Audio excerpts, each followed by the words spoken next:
სახელითა მამისათა და ძისათა და სულისაწმინდისათა. ადამიანს აქვს ერთგვარი ილუზია, რომ თავისი ინტელექტუალური შესაძლებლობებით ჩაწვდება ღვთის განკაცების და ადამიანის გამოხსნის საიდუმლოებას.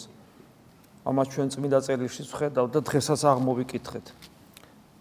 როდესაც მოციქულებს გარკვეული კითხვები აინტერესებს, რომელსაც ვერ ხვდებიან.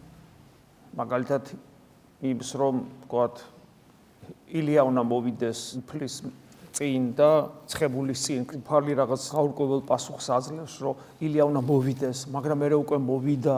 ეხლა მე ამის ადგილების განმარტებას არ ვიწყებ, უბრალოდ მათი კითხვებზე უფალი ისეთ პასუხს იძლევა, რომელიც მათ ბოლომდე მაინც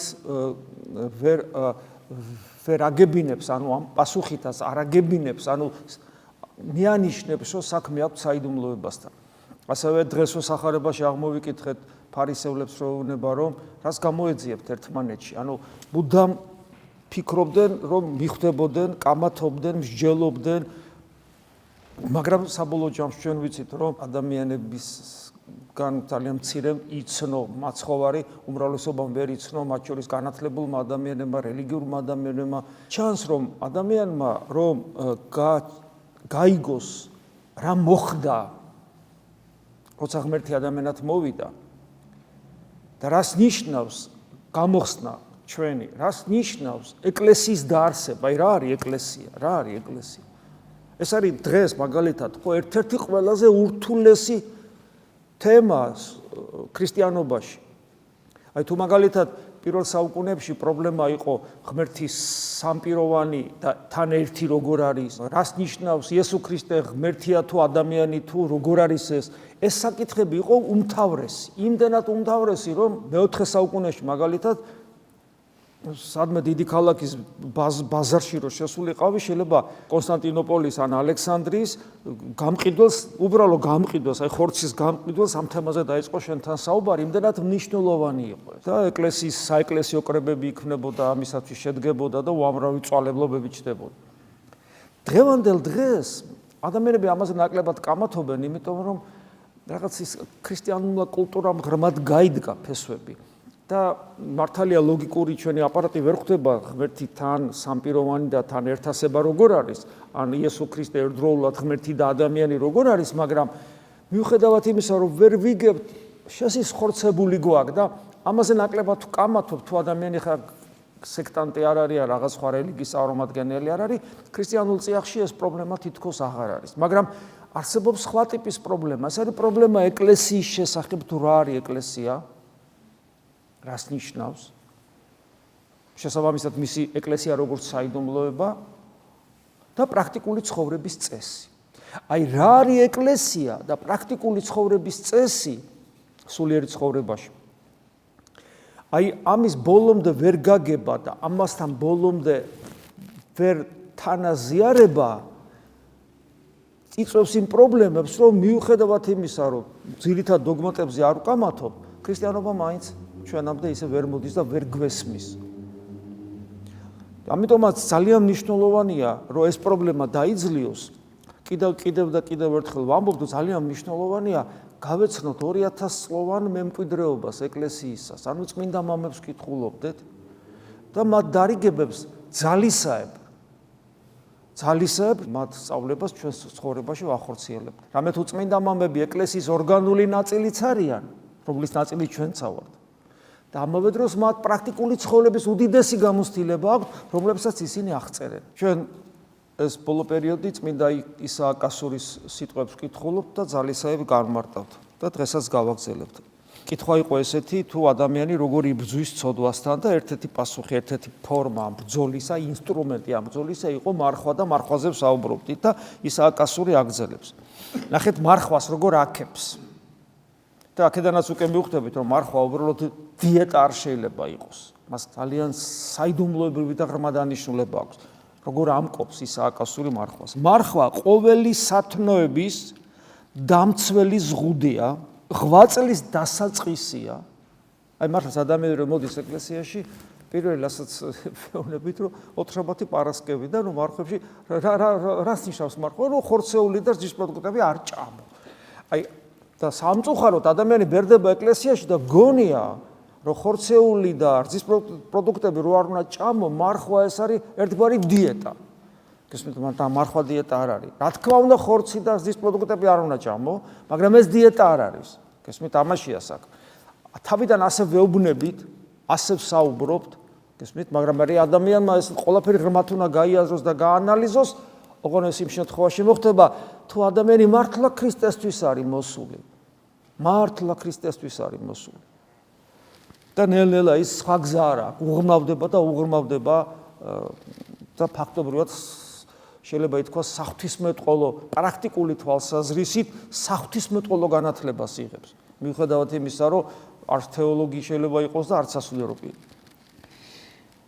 მარხვა ყოველი სათნოების დამცველი ზღუდია, ღვაწლის დასაწყისია, თავშეკავების გვირგვინია, თავშეკავების გარეშე ქრისტიანობა არ არსებობს.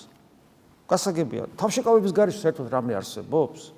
რამე ღირებული შეიძლება არსებობდეს თავშეკავების გარეშე? არაფერი. ვერაფერს ვერ მიაღწევ ადამიანი თავშეკავების გარეშე. ქალწულობის და სიწმინდის მშვენიერება, ქალწულებას უფრო ფართე მნიშვნელობა აქვს, ვიდრე სიტყვა ქალწულება გამოხატავს. ეს არის მთელმცნობიერება. ანუ როცა ადამიანი არ არის დაშლილი თავისი სხვადასხვა შემადგენლობებით, აი გული, გონება, ხორცი, ფსიქიკა და ასე შემდეგ. ერთ მთლიანობას რო წარმოადგენს და ეს მთლიანობა კონცენტრირებულია შემოქმედზე. ეს არის მთელმცნობიერება და ქალწულება ამის ერთ-ერთი შემადგენელი ნაწილია. ახლა ეს როგორ არის, ამის განმარტებას არ შეუდგებით, ეს კიდევ სხვა თემა და იმიტომ. და სიწმინდის შვენიერება. აი ფაქტობრივად იმეორებს კიდევას, მთელმცნობიერების ნათელია. ქრისტიანული ცხოვრების დასაწყისია, ლოცვის დედა. მთელმცნობიერების კვლავ აგრძელებს და სიბრძნის წყაროა, მდუმარების მასწავლებელია. მდუმარება მრავლის მეტყველება ერთ-ერთი სერიოზული პრობლემაა თანამედროვე, საერთოდ ყველა ადამიანის და ჩვენი გვჭის თანამედროვე ადამიანის. ჩვენ იმდენ სიტყვას ვიყენებთ, სულ ტყვილა უბრალოდ, რომელიც არაფერში საჭირო არ არის, არაფერს არ გვმატებს, არაფერს არ გვძენს, არაფერს არ გვასწავლის, არ ჩვენ არ სხვას, მაგრამ ამ სიტყვებს ჩვენ სამწუხაროდ ყოველი კეთილი საქმის წინამორბედია. როგორც ჯამთელი თვალებისთვისაა ბუნებრივი სინათლის სურვილი, ასევე გონიერებითა და განჯით აღსრულებული მარხვა ლოცვის სურვილის აღმძვრელი. ნახეთ, ლოცვის სურვილის აღმძვრელია მარხვა, მაგრამ როგორი მარხვა?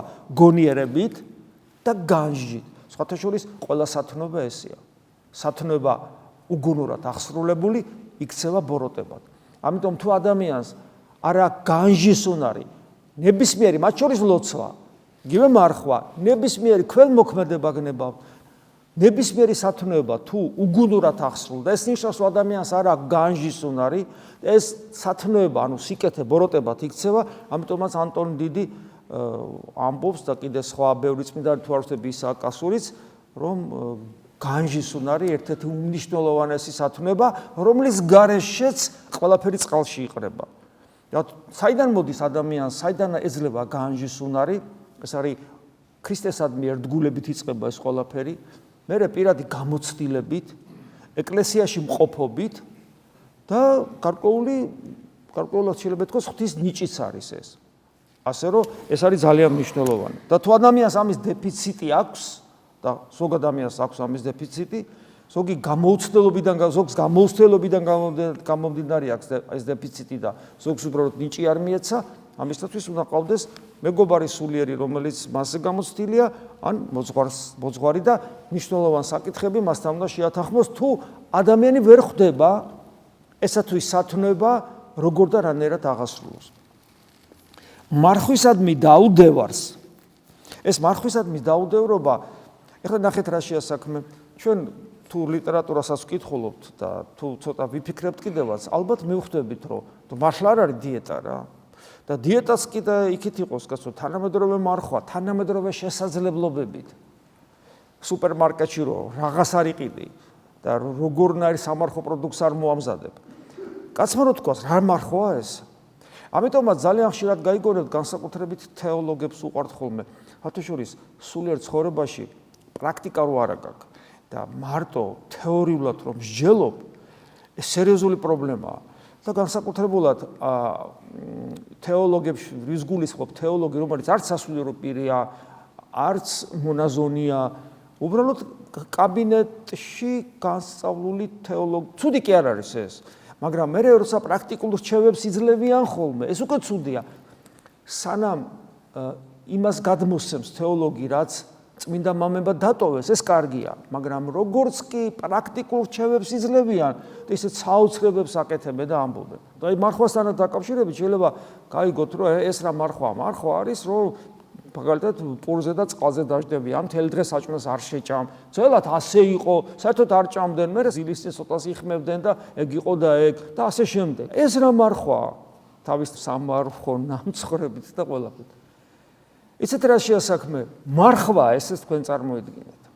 და როდესაც ადამიანი აკრიტიკებს იმგვარ მარხვას დღევანდელი ეკლესია რომ არხულობს ჩვენი სისუსტიდან გამომდინარე და თვითონ ამიტომ არ მარხულობს, იმიტომ რომ ეს მაინც მარხვა არ არის, ეს საერთოდ ცალკე პრობლემაა, იმიტომ რომ ვისაც გამოუცდია აი ესეთი მარხვას რო არ გავს მართლა, იმდენად სავსეა პროდუქტებით, ვისაც გამოუცდია ასეთი მარხვა, ოღონ ერთგულებით ყოველთვის 48 დღე იქნება დიდ მარხვისა თუ 40 დღე ამ მარხვისა თუ 2 კვირა და ის პეტრე-პავლოვის მარხვა და 4 შაბათი და პარასკევი მუდმივად აღსრულებული გამოტოვების და ჩავარდნის გარეშე ის ძალიან კარგად ხდება რომ ეს არც ისე იოლი გასაკეთებელი და გაცილებით მეტად ზრუნვას კი ჭირდება ხშირ შემთხვევაში.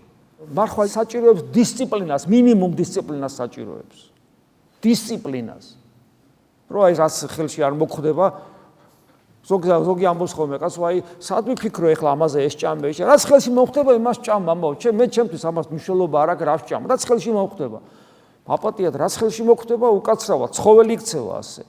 და როცა ადამიანს დისციპლინა ჭირდება, რომ გაარჩიო ეს თუ ეს, ქრისტეს სიყვარულისთვის უკვე კარგია, გესმით? რაც ხელში მომხდება კი არა.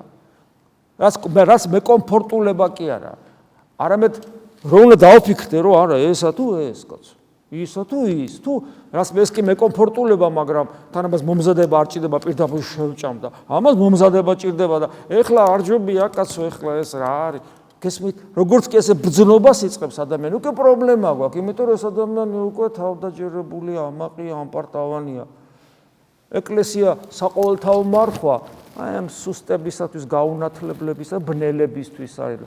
ახლა ჩვენერი რაციონალური დახვეწილი განათლებული თეოლოგიურად ადამიანებისათვის ახლა ცოტა უხერხულია ასე დავწვრილმანდეთ. შეიძლება ასეც კი იფიქროს ადამიანმა. და აი ნახეთ, მარხვისადმი დაუდევრობა, უდისციპლინობა თლიანობიდან ამოვარდნა. ჩვენ ხო ერთი სხეული ვართ, ჩვენ ხო ერთნი ვართ. როგორ შეიძლება რომ შენ ჩემზე ჭკვიანად მოქონდეს თავი და ამიტომ რაღაცა განდობილებში გადიოდე და განსაკუთრებული მდგომარეობა ქონდეს. ერთნი ვართ. შესაბამისად, დიახაც ასე ცუდად, მაგრამ აი ასე ვმარხულობთ. ერთად ვართ ყველანი, გესმით? და ვფიქრობთ, ეს ჭამოთ თუ ეს ჭამოთ, დისკომფორტს უქმნით საკუთარ თავს და შესაბამისად ამ მცირედში არა ვართ დაუდევარნი და ერთგულებას ვავლენთ.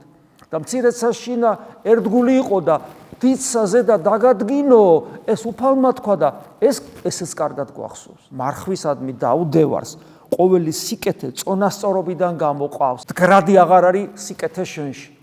რა სიკეთე უნდა გქონდეს? ლოცვა უნდა გქონდეს, რწმენა სიკეთეა, ქველმოქმედება, მოყვასადმი სიყვარული, თავდაბლობა და ასე შემდეგ. დისციპლინა მდგრადი არ არის, წონასწორობიდან გამოდის. რატომ გამოდის წონასწორობიდან? რადგან მარხვა ჩვენი ყოფიერების დასაწყისშივე, ადამიანი რო შეიქმნა, მაშინ ჩვენი ყოფიერების დასაწყისშივე მცნებად იყო მოცემული, პირველი მცნება. ძმებოდადები. პირველი მცნება, გესმით?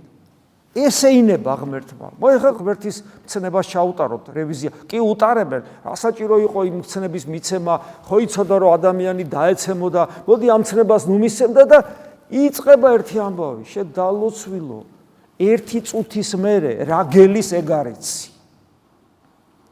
ერთი წუთის მერე შეიძლება ტრომბა დაგარტყას თუ რაღაცა და იქვე გაგათაოს. ეგ არიცი. და შენ კაცობრიობის დასაბამში იქ რა მოხდა და რატომ მიეცა და ღმერთის განგებულებას აკრიტიკებ. ხედავ სადა ხარ, გესმით? აი ესეთი ადამიანი. ამიტომ თუ გწამს მაშინ გვეუბნება, რომ დასაწყისშივე ყოფიერების დასაწყისშივე მცნებად იყო მიცემული, რომლის არ დაცვამ ადამიანის დაცემა გამოიწვია და რაშიც მდგომარეობდა პირველი დაცემა, მისგან იწყებენ მოღვაწენი ღვთის შიში განსწავლას. ვაიმ ადამიანს ქრისტიანს გულისხმობ, ეხლა ურწმუნოზე რა ველაპარაკო. ვაიმ ადამიანს, ვისაც ღმერთის არ ეშინია და მოწამლული ამ ლიბერალური იდეოლოგიით, რატო უნდა გეშინოდეს ღმერთის, რატო? ღმერთი არის სიყვარული, უნდა გიყვარდეს, რატო უნდა გეშინოდეს? ვაი იმ ქრისტიანს, ვისაც ღმერთის არ ეშინია. ვაი იმ სულელს, ვისაც ღმერთის არ ეშინია. ვაი იმ უგუნურს, ვისაც ღმერთის არ ეშინია. გესმით? შედალოცულო მიწარო შეიძრას, ესე იგი შიშსაგან გული გაგისკდება ეგრევე და ღმერთის არ გეშინია. ადამიანის ამპარტავნება იმდენად სასაცილო მდგომარეობაში აგდებს იგივე ადამიანს, რომ აღარც იცი რა თქვა და როგორ შეაფასო ეს. მოღვაწეები ღვთის შიში განსწავლას, რომელიც როგორც ვიცი, დასაბამია სიბრძნისა. ანუ დასაბამი სიბრძნისა შიში ღვთისა რას ნიშნავს? თუ ადამიანში შიში ღვთისა არ არსებობს, ადამიანს არ აქვს სიბრძნე, ანუ უგუნურებაში იმყოფება. აი ეს არის. სწორედ მარხვით დაიწყო მაცხოვარმაც. აბა, ნახეთ, გრას გვახსენებს, მაცხოვარმა ღვაწლი რითი დაიწყო? მარხვით. რაში ჭირდებოდა ქრისტეს მარხვა? ღმერთი არ დაგავიწყდეთ პიროვნულად. იესო ქრისტე არის ის, ვინც გალაქტიკები შექმნა. გალაქტიკების შემოქმედი და იესო ქრისტე ერთ და იგივე პიროვნება. რაში ჭირდებოდა მარხვა? არაფერში. აბსოლუტურად არაფერში. რატო აკეთებს? იმიტომ რომ მე დავინახო და ეს ამობრძნობა შევწყვიტო და შევწყვიტო კრიტიკა ეკლესიისა და ქრისტიანობისა და წმინდა წერილისა. შევწყვიტო და დავემორჩილო, კაცო, თუ მაცხოვარი მარხულობდა, არ შეიძლება რომ მე ვიმარხულო. მარხვით დაიწყო მაცხოვარმას თავისი მოღვაწეობა. ამიტომ ყოველი უფალს მიდევნებული მოღვაწე ამ სათნოებებზე აგებს ღვაწლს. ამ სათნოებაზე მარხვაზე აგებს ღვაწლს, რამე თუ მარხვა უფლისაგან მოცემული იარაღია. მარხვისადმი დაუდევარი სხვა სახის ღვაწლში წეღარო გეუნებოდით, უდისციპლინო ხდება, მოშვებული. მარხვისადმი დაუდევარი სხვა სახის ღვაწლშიც მოშვებული დაუდევარი და სუსტია. რაც სულიერი განღვეულობის, ანუ სულიერი პარალიზების დასაწყისზე მიმანიშნებელია, რომლის წინააღმდეგ ბრძოლა მარხვის გარეშე უიარაღო მეომრებად გვაქცევს. გავითვალისწინოთ კიდევ ერთხელ ეს, რომ მარხვისადმი გქონდეს სერიოზული მიდგომა. ოღონ კიდევ ერთ რამეს გიტყვით, სხვისი მარხვისადმი არა. სხვას არ შეხედოთ როგორ მარხულობს. რა სჭამს და რას არ ჭამს. ეს თქვენი საქმე არ არის. მხოლოდ საკუთარი თავის მარხვისადმი ვიყოთ პასუხისმგებელი. სხვას არავითარ შემთხვევაში არ უნდა უყუროთ. ეს არ არის კიდევ ვიმეორებ ჩვენი საქმე. იმიტომ რომ თუ შენ დაიწყებ მართლა მარხვა, ეშმაკი მოგიცუცქდება. და თუ მკაცრად დაიწყებ მარხვას, დიდი ეშმაკი მოგიცუცქდება. და ის ეცდება, რომ სხვების განკითხვის სურვილი ჩაგინერგოს. ვინ შენსავით არ მარხულობს და ამით მოგინადიროს და ასეთი მარხვა გექცევა საფრთხეთ, რა თქმა უნდა. კიდევ ერთი კითხვა, რატომა რომ მრავალი ვერ ახერხებს შინაგან მდუმარებას, ვნებებისაგან და გულისიტყვებისაგან თავისუფლად მყოფობას? შინაგანი მდუმარება ეს რა არის? აი მაგალითად, პასუხს წავიკითხავ, მაგრამ ადამიანი როცა მარტოა, მანქანაში ზის, სახლში მარტო იყოფება, ქუჩაში მიდის სადღაც, ხო? აი ან იძინებს და ჯერ არ ეძინება და ვეღარც კითხულობს უკვე და აი რაღაც ესეთ მდგომარეობაშია. ადამიანები ძალიან ხშირად ოცნებობენ, წარსულს იხსენებენ, მომავალზე ოცნებობენ. შეიძლება ეს არ შეიძლება. აბა რა ქნას ადამიანი იკითხავს. აი რაღაცა გეგმები რო დასახოს შეიძლება, აი მაგალითად, ხვალ რაღაც შეხვედრა მაქვს. ამ შეხვედრაზე ის რომ ამას მეტყვის, მე ამას უპასუხებ, ის თუ ამაზე ამას მიპასუხებს, მე იმას ვეტყვი და თუ რაღაც მდგომარეობა შეიცვლება მე შესაბამისად როგორ მოვიქცე და ასე შემდეგ და როგორ წარმოვადგინოთ, როგორ გავაკეთო პრეზენტაცია ჩემი იდეების და ასე შემდეგ. ამაზე ფიქრი შეიძლება ეს დაგეგმვა არის. ეს არ არის ოცნება, ეს არის გეგმა, რომ თქვათ რა შეიძლება მოხდეს და ამ გამოწვევებს როგორ შეიძლება უპასუხო და ასე შემდეგ და როგორ განვაგრძო ეს თემა და ეს გარკვეული გეგმა, გარკვეული ვარჯიშია, მაგრამ ის რომ ვიოცნებო წარსულზე და მომავალზე და რაღაც ფანტაზიებში გადავიდე, ეს კატეგორიულად არ შეიძლება. ესე იგი ადამიანი როცა მარტო არ ასაკეთებს, ან კონკრეტული საქმის შესახებ რაღაცას გეგმავს თავის გონებაში, ეს არის საქმის ნაწილია, ან ლოცულობს. და ან საღვთო საკითხებზე ფიქრობს, საღვთო მარადისობაზე, სამყაროს შექმნაზე, საკუთარ ცოდვებზე, ნუ ქრისტიანულ ღირებულებებზე. მდუმარება, როცა ადამიანი ასე იქცევა, ეს ადამიანი არის მდუმარე.